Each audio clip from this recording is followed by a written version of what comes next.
ल यहाँ चाहिँ के छ भने टक्कसँग किन गाडीको छिटो टायर सकिने हो भन्ने कुरा। यो बाटोमा चाहिँ गाडीको टायर चाहिँ एकदम फ्याकै हुन्छ, किनभने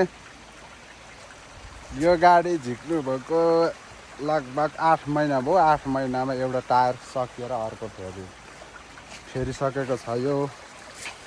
त्यसपछि भन्नुहुन्छ भने चाहिँ अगाडिको चाहिँ यस्तो भइसक्यो, गाडी 8 महिनामै ताक्लो भइसक्यो। यहाँ भनेको हामी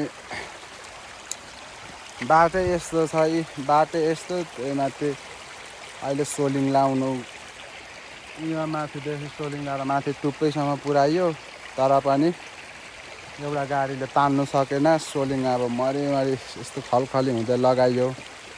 1 घन्टा 1.5 घन्टा लगाएर के भयो भन्दाखेरि गाडी निक्लेन, फेरि सोलिङ भिजायो। यस्तै कारणले हो गाडीको टायरहरू सकिने। यो भोटखोलाको बाटोमा चाहिँ यस्तो छ बर्खामा चाहिँ। त्यही भएर तपाईँहरूले ध्यान दिनुपर्ने कुरा चाहिँ यही छ। एकदम गाह्रो छ, यी गाडी कुदाउनुलाई चाहिँ यहाँ चाहिँ एकदम गाह्रो हुन्छ, किनभने जिउ थरथर्केर यता र उता गाडाङ्गडा गुडुङ। बाटोको कारण यस्तो छ, म तपाईँहरूलाई माथि गएर पनि देखाउँछु हेर्नु।